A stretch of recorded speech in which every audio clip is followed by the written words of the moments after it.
Buscamos nuestra Biblia en Juan capítulo 6.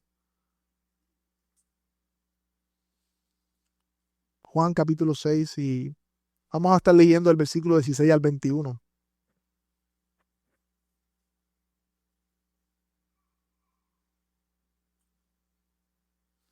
Hace un tiempo atrás, quizás ya muchos no se acuerdan, o quizás muchos ya no saben, pero nosotros vivimos en una isla que sabemos que cada temporada de huracanes estamos en la perse, por decirlo de alguna manera. Estamos pendientes a qué va a pasar, ¿no? Y cuando yo era pequeño, yo recuerdo escuchar la radio y decirnos las coordenadas. Está en la latitud tal, la longitud tal, y nosotros buscábamos una tachuelita y la poníamos en el mapa. Ya eso no hace sentido porque con tanta tecnología ya vemos dónde va el huracán y por dónde va, ¿no? Pero en Puerto Rico nosotros tenemos un grado asociado en meteorología, todos los puertorriqueños. Hayamos estudiado o no, sabemos del clima. Sabemos cuándo va a hacer calor, sabemos cuándo va a llover, y somos capaces de decir, ese huracán no viene para acá. Viene de camino, pero decimos, no viene para acá. Eso va a subir. De hecho, tenemos canciones climatológicas, porque en Bayamón llueve todos los días. El temporal y todas estas canciones. Tenemos un tema, ¿no? Con el clima. Y en cada época de huracanes comienzan los nombres a salir de los huracanes y ya casi, ¿verdad? Es como un deporte. A veces nos da PTSD, ¿qué va a pasar? Viene María nuevamente para acá, nos recuerda esos recuerdos de George y algunos más viejitos de Hugo. Yo era pequeño, pero algunos de ustedes se acuerdan más de Hugo. Y yo espero, no sé si aquí hay al de San Ciprión, ¿verdad? Que ese es del 39, no sé si queda alguien aquí de esa época. No recuerdo el año, pero por ahí está. Pero la realidad es, mis hermanos, que no importando toda la tecnología que tengamos para nosotros poder discernir cuándo viene un huracán o por dónde viene, nadie puede predecir una trayectoria correctamente, a ciencia cierta. Por eso es un pronóstico, ¿no? Nadie puede predecir exactamente lo que va a pasar con un fenómeno atmosférico, porque el clima es incontrolable. El hombre no puede regir sobre el clima. Podemos afectarlo de alguna manera, sí, pero nunca dominarlo. Nunca dominarlo. Solamente hay un hombre que pudo hacer eso y se llama Jesucristo. Que no solamente controló y dominó el clima, sino que con su voz lo sometió a su poder. Y el pasaje que vamos a estar viendo hoy en la serie de Juan es un pasaje donde vemos a Jesús, el Hijo de Dios, caminando sobre el mar, pero no solamente caminando sobre el mar, sino controlando el clima y sometiéndolo a su poder. Como hemos visto, mis hermanos, el Evangelio de Juan nos va mostrando las señales y los testigos que validan a Jesús como el Hijo de Dios. Ese es el propósito de Juan, lo dice en Juan 20. Pero Juan lo hace para que sepamos que Él es el Hijo de Dios y para que creyendo tengamos vida en su nombre. O sea, no solamente para que lo sepamos, sino para que creamos. Este creer no es solamente para salvación, aunque sí es para salvación, sino para que tengamos vida en su nombre, la vida abundante que Él solamente promete a los creyentes. Cristo ofrece vida abundante a los que creen, pero esa vida abundante no está libre de dificultades en esta tierra, sino que esta vida abundante es Cristo mismo en medio de las dificultades, mi hermano. Así que ya nos encontramos en el capítulo 6, este es el capítulo más largo del Evangelio de Juan. Y como vimos al comienzo, ¿verdad? Las multitudes estaban siendo alimentadas, vino el milagro de la multiplicación. Y Jesús multiplicó los panes, sació las multitudes, en una multiplicación milagrosa. Y Juan nos narra que esta multiplicación de panes y peces solamente fue un contexto, por decirlo de alguna manera, de la predicación de Jesús como el pan de vida que va a ser más adelante. Pero entre medio del milagro de la multiplicación y entre medio de ese mensaje de Jesús como pan de vida, ocurre el escenario que estamos nosotros hoy. Si notaron, miren el versículo anterior, capítulo 6, versículo 15. Termina con una multitud que quería poner a Jesús como un rey terrenal. ¿Recuerdan eso? vamos al pasaje de hoy y cuando comienza la otra narración, luego del versículo 22, vemos a esa misma multitud buscando a Jesús nuevamente porque querían de lo que él dio, de sus beneficios, pero no porque habían creído en él. Y entre medio de eso hay una experiencia única con los discípulos de Jesús. Y eso es lo que vamos a leer. Juan capítulo 6, versículos 16 al 21 dice, al atardecer, sus discípulos bajaron hasta el mar. Ahí no está la multitud, ahí están los discípulos. Y subiendo en una barca, se dirigieron al otro lado del mar, hacia Capernaum. Y ya había oscurecido y Jesús todavía no había venido donde ellos estaban. Y el mar estaba agitado porque soplaba un fuerte viento. Versículo 19. Cuando habían remado unos 25 o 30 estadios, 4 o 5 kilómetros, vieron a Jesús que caminaba sobre el mar y que se acercaba a la barca y se asustaron. Pero él les dijo, soy yo, no teman. Entonces ellos querían recibir a Jesús en la barca, pero la barca llegó enseguida a la tierra a donde iban. Una de las cosas que resalta de esta narración, mis hermanos, es la distinción entre la multitud y los discípulos, que comienza desde el versículo 1 hasta que termina el capítulo con 71 versículos. Recordemos que la multitud es aquella gente curiosa que seguía a Jesús buscando los beneficios de él, pero que los discípulos son aquellos que habían dejado todo para seguir a Jesús porque habían profesado creer en él. Y el pasaje que tenemos delante se centra en una experiencia que Jesús tiene con sus discípulos, no con la multitud. Porque en los evangelios vemos que hay experiencias particulares que solamente experimentan aquellos que son discípulos de Jesús y no la multitud. Y yo creo que esto prepara el contexto para nuestro pasaje de hoy. Y hoy veremos Jesús camina sobre el mar. Vamos a ver tres cosas, mis hermanos. Un pronóstico no esperado. No temamos, es Jesús. Ese es el segundo punto. Y el tercer punto, llegaremos a puerto seguro. Así que veamos conmigo el primer lugar, un pronóstico no esperado. Versículo 16, mire cómo dice, al atardecer sus discípulos bajaron hasta el mar. O sea, luego de la alimentación milagrosa, se hizo tarde, los discípulos bajaron hasta el mar era conocido por muchos de ellos, porque muchos de ellos habían sido pescadores, los discípulos.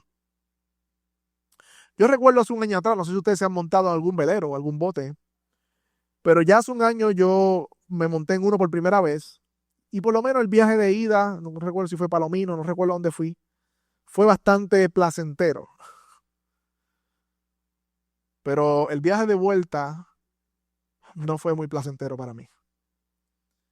Luego que salimos de la playa, cuando veníamos de vuelta, bajamos al velero para bañarnos y entre el sube y el baja yo estaba bien desesperado con el mareo.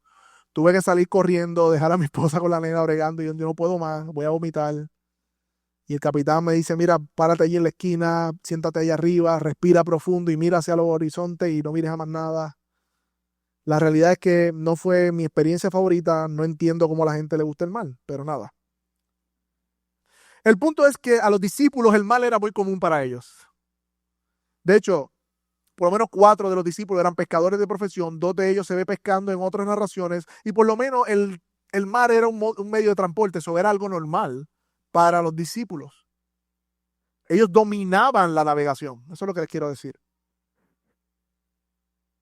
Pero hay un detalle que Juan no incluye, que otros pasajes como Mateo y Marcos incluyen, y es que Mateo dice que enseguida que pasó lo de la multitud que querían hacerlo rey, Jesús hizo que los discípulos subieran a la barca, dice Mateo,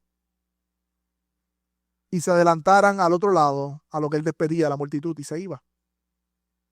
Por lo tanto, los discípulos estaban siguiendo las instrucciones de Jesús a entrar a la barca. Y dice el versículo 17, subiendo en la barca se dirigieron al otro lado del mar, hacia Capernaum. Básicamente este es el mar de Galilea, quedaba rodeado de montes, era como un valle.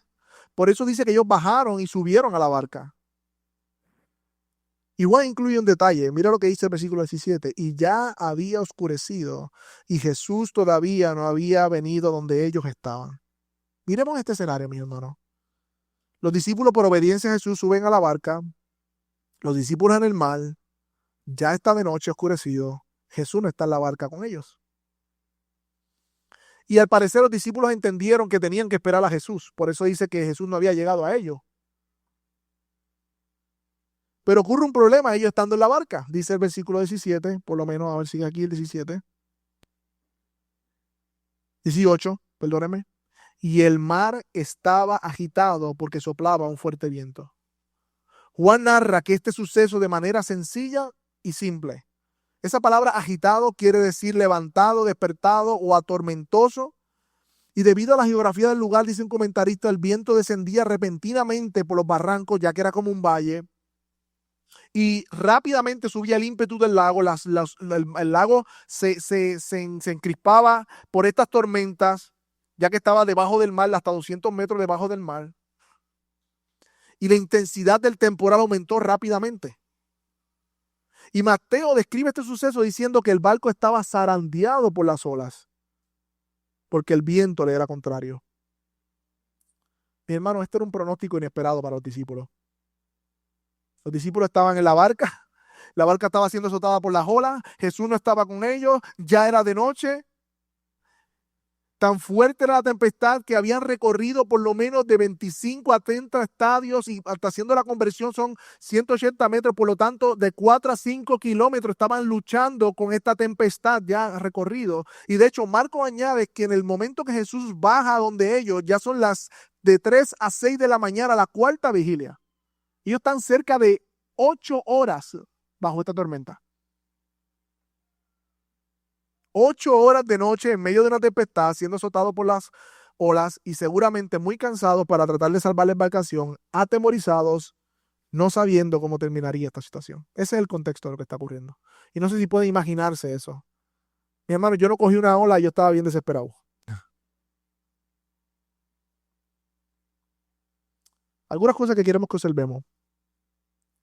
Los discípulos fueron dirigidos a la barca por Jesús y eso no evitó el mal tiempo.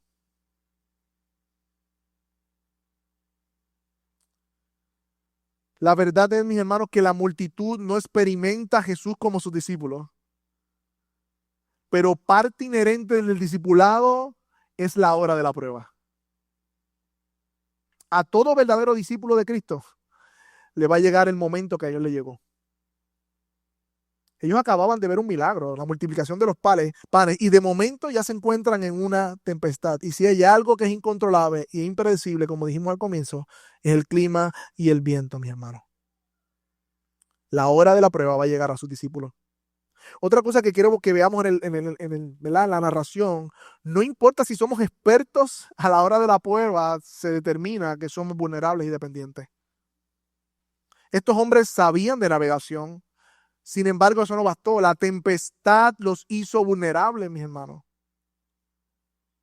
De hecho, Mateo nos dice un poco más sobre esto. En el versículo 23 dice que al despedir la multitud, subió al monte Jesús para orar. Este es el mismo escenario. Lo que pasa es que Mateo se enfoca en otros aspectos de Cristo. Dice que Jesús subió al monte a orar, pero la barca estaba muy lejos de la tierra y era azotada por las olas, porque los vientos los era contrario. Por lo tanto, mi hermano, mientras los discípulos estaban en esta tempestad, su maestro estaba orando. Juan no nos narra esto, pero es el mismo escenario que Mateo nos está narrando. Y aquí tenemos una hermosa imagen con muchas aplicaciones para nuestra vida, mi hermano. Y es la siguiente. Aun cuando la tempestad sea furiosa, haya oscuridad, la realidad es que su maestro nunca dejó de interceder por sus discípulos.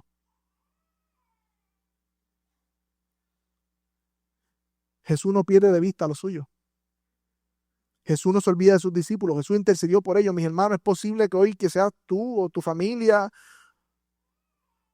están como los discípulos en medio de un pronóstico contrario que no se había esperado. Y es posible que ha pasado ya un tiempo y que las fuerzas comienzan a desfallecer. Puede ser que mires a tu alrededor, no veas la presencia de Jesús por ninguna parte, pero hay buenas noticias para nosotros porque aquí vemos al Maestro, a nuestro Señor Jesucristo, como hemos leído cada vez que se termina el servicio, el gran pastor de las ovejas que no ha perdido de vista ni se ha olvidado de sus discípulos, porque Él conoce los vientos de la barca que son contrarios, y Él no se olvida jamás de sus discípulos. No solamente porque somos de Él, sino porque Él es soberano sobre los vientos.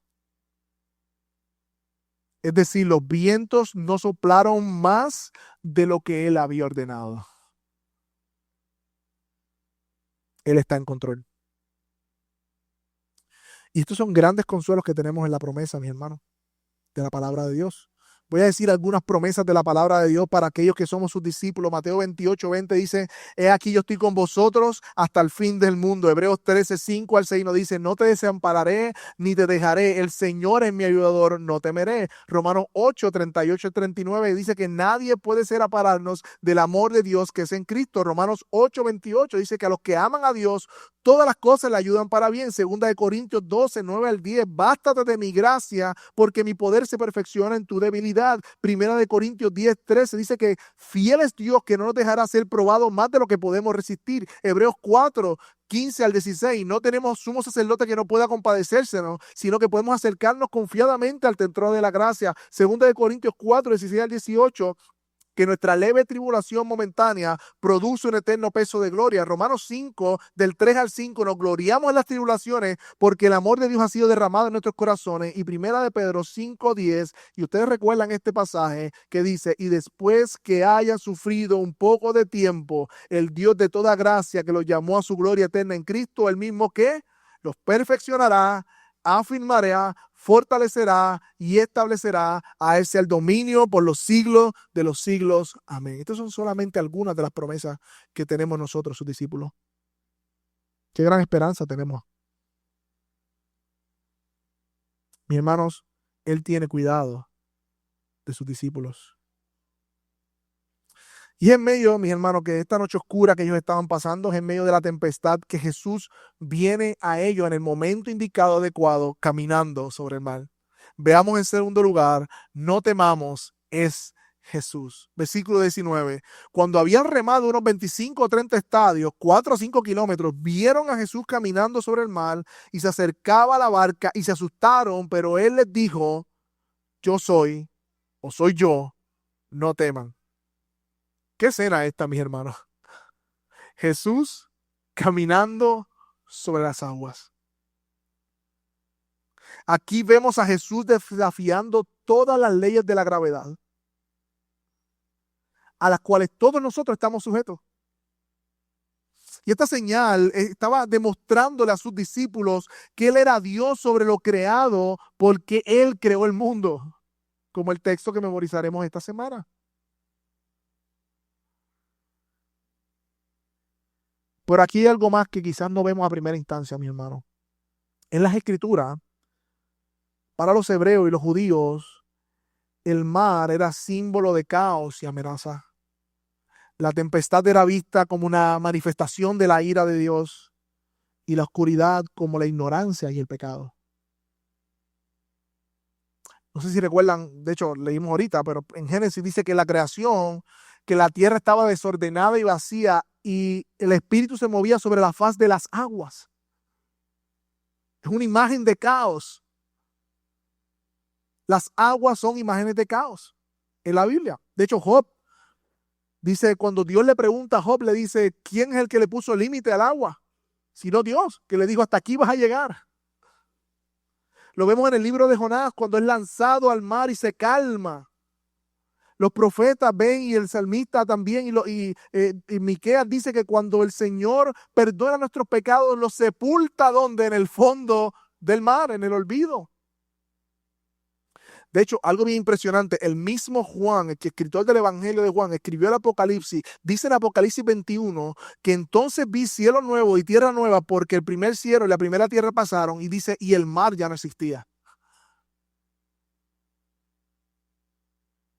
Por lo tanto, mis hermanos, cuando vemos a Jesús caminando sobre el mar hacia sus discípulos, es una imagen salvadora. Aquí vemos a Dios encarnado venciendo la oscuridad como el símbolo del mal, caminando por encima del mar como símbolo del caos y caminando contra todo viento contrario, símbolo de la ira divina, mis hermanos. Jesucristo en nuestra vida, porque Él ha vencido el mal, el caos y la ira de los vientos contrarios en rescate de los suyos, mis hermanos.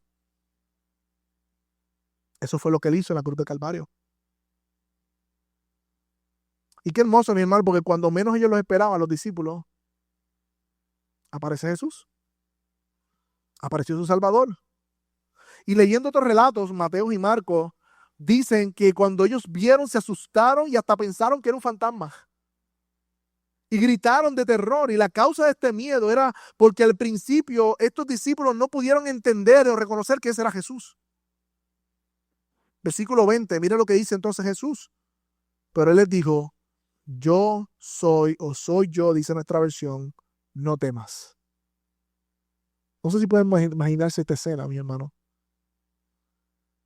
La voz poderosa de nuestro Señor Jesucristo en medio de la tempestad diciéndole a sus discípulos, soy yo, no teman. Tengan ánimo. Jesús les llama a decir que no teman. Y no hace sentido en medio de una tormenta, en medio de un hombre que está caminando sobre el mar. Pero este ánimo hace todo el sentido porque las palabras que Jesús dice revelan su identidad. Por lo tanto, no temer hace sentido porque es Jesús quien lo está diciendo. Y algunas aplicaciones que podemos ver de esto, mi hermano. Jesús se revela de forma particular a los discípulos y no a la multitud. La multitud se quedó en la orilla. Y luego la vemos nuevamente al otro lado buscando los beneficios que da Dios. Pero los discípulos fueron los que fueron invitados por Jesús a entrar a la barca y estando mar adentro, en medio de una fuerte tempestad, experimentaron la manera real del poder de Dios y la majestad de la gloria de Jesús como el Dios de toda la creación.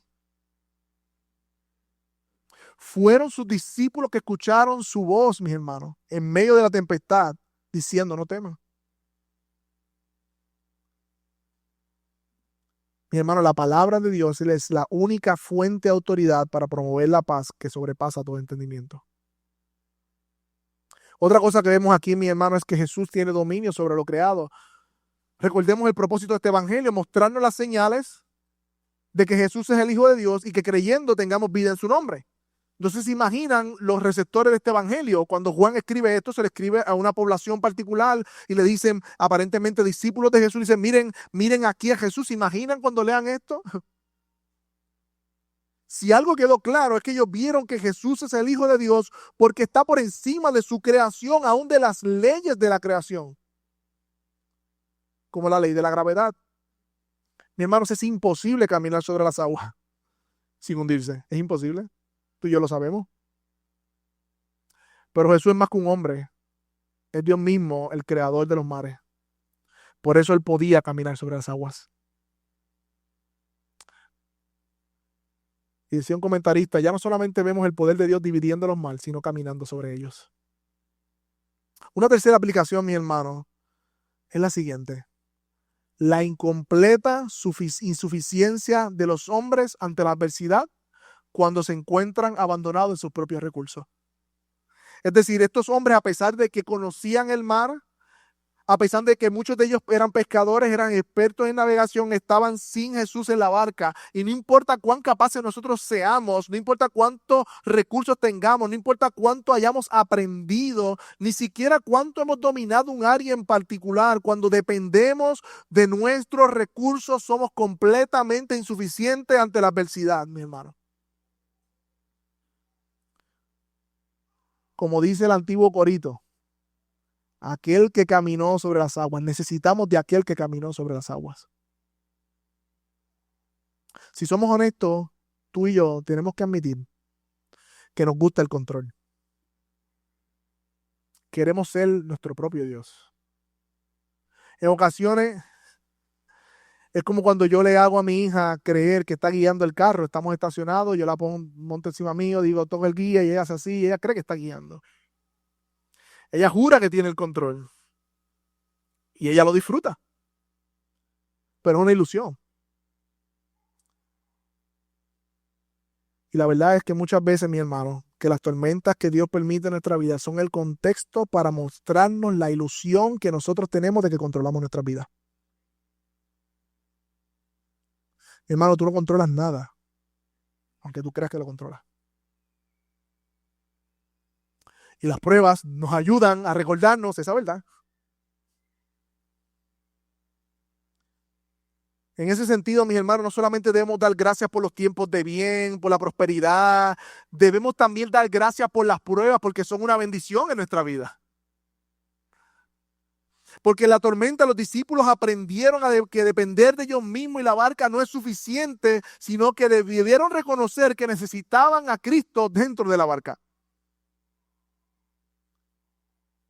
Porque la prueba purifica nuestra dependencia de Cristo y demuestra realmente en que nosotros estamos confiando.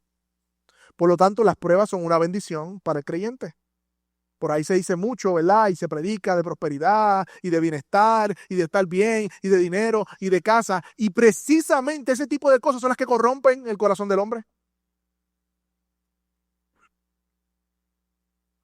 Pero la prueba para el creyente es una bendición porque lo afirma en él.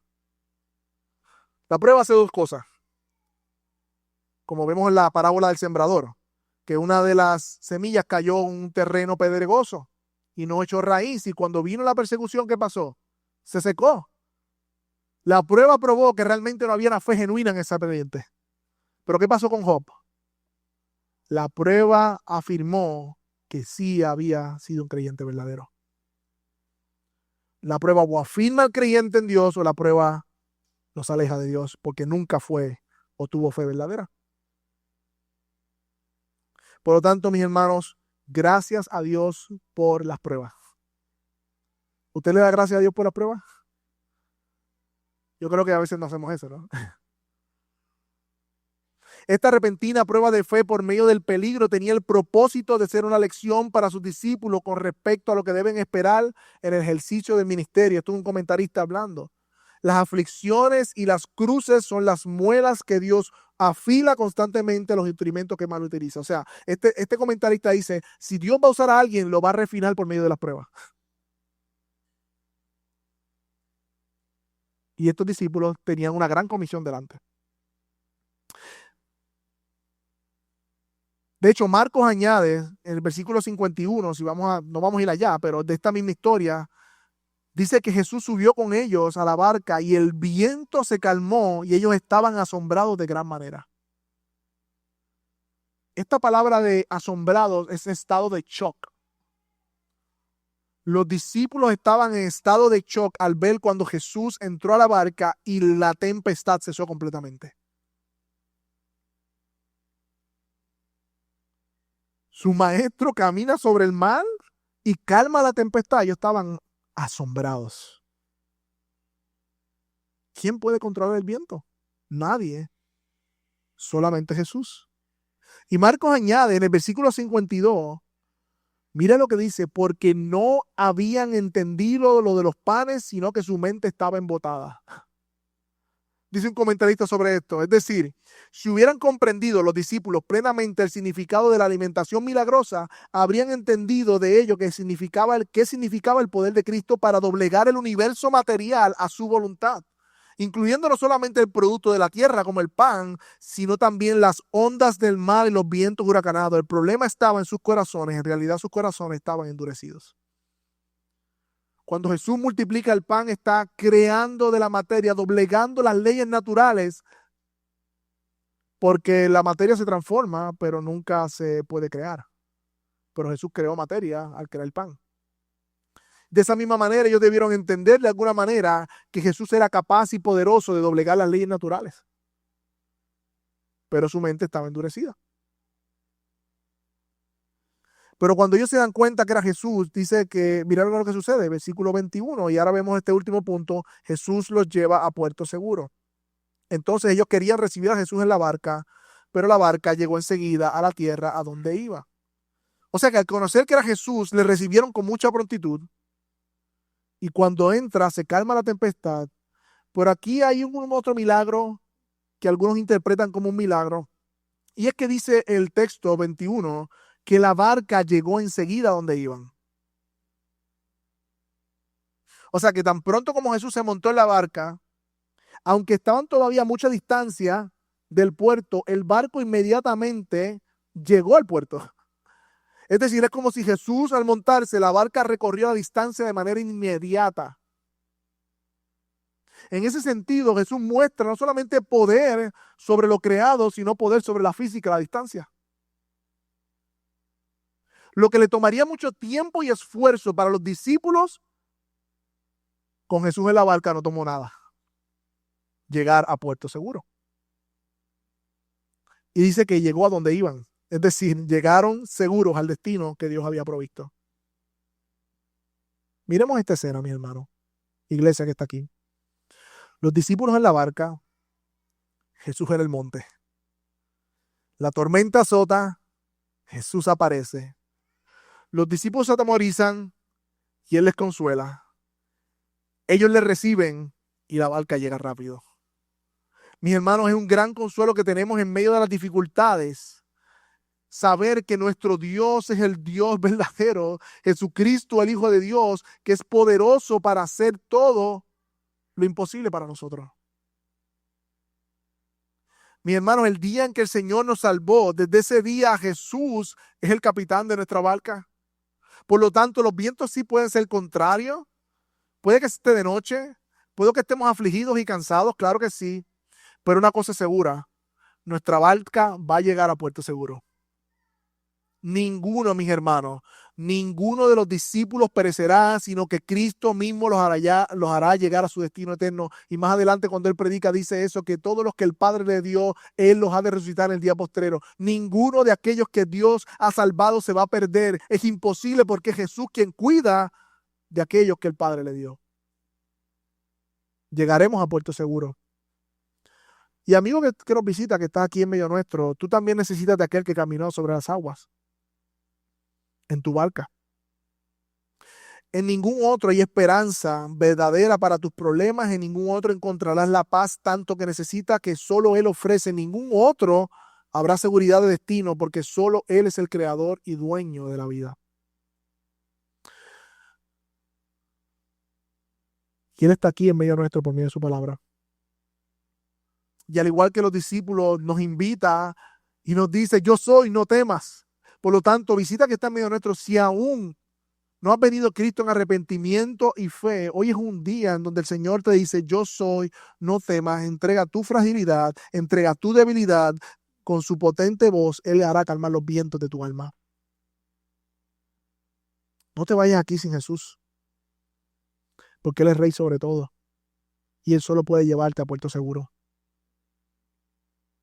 Mis hermanos, por más que tratemos, no sabremos los pronósticos inesperados que nos depara la vida. Jamás. No sabemos qué va a pasar de aquí a 5 minutos cuando salgamos de este edificio. No sabemos qué mañana va a ocurrir. Si yo voy a llegar a mi casa hoy. No sabemos. No sabemos las pruebas que nos esperan, las enfermedades que nos esperan, las dificultades que vienen por ahí, la recesión económica si es que llega. No sabemos si perderemos la salud para trabajar y caeremos en condición difícil. No sabemos los pronósticos. Pero por aquellos que hemos creído en Cristo, tenemos a uno que no solamente conoce los pronósticos, sino que es dueño de ellos, es poderoso para caminar en contra de ellos y nos llevará a puerto seguro. Ese es nuestro Señor Jesucristo. Así que por más temeraria que pueda ser la vida o difícil en este mundo, nosotros tenemos esperanza segura porque confiamos en un Dios todopoderoso. Pero esa esperanza segura viene solamente por medio de la fe en Cristo Jesús. Si tú no has venido a Cristo Jesús, esa esperanza solamente te la puede dar Él. Amén. ¿Qué tal si oramos al Señor y cantamos sobre su poder y realeza sobre todas las cosas? Señor, gracias por este tiempo. Gracias por este pasaje que nos muestra, Señor, cómo, Señor, tus discípulos pasaron, Señor, por esta tempestad, pero cómo, Señor, tú estabas pendientes de ellos, intercediendo por ellos y aún allegándote a ellos de manera milagrosa. Señor, nosotros vimos en este pasaje cómo los discípulos vieron de manera clara y contundente que tú eres Dios caminando sobre las aguas, sobre lo imposible. Yo te ruego, Señor, que nosotros también en esta mañana podamos afianzar eso en nuestros corazones. Abre nuestros ojos para verte obrar. Mira las circunstancias que tu pueblo pueda estar pasando, quizás salud, enfermedad, dificultad en la familia, finanzas, Señor. Padre, hay suficiente promesa en tu palabra para nosotros estar seguros y confiados de que tú cuidas de nosotros. Te rogamos, como dijo aquel, creo, ayuda a mi incredulidad, Señor. Creo, ayuda a mi incredulidad. Y ahora, Señor, que vamos a cantar, Señor, acerca de que tú eres Rey. Que podamos, Señor, ser renovados en nuestra confianza. Y aquellos que aún, Señor, están navegando en esta vida, puedan encontrar esperanza segura en Cristo.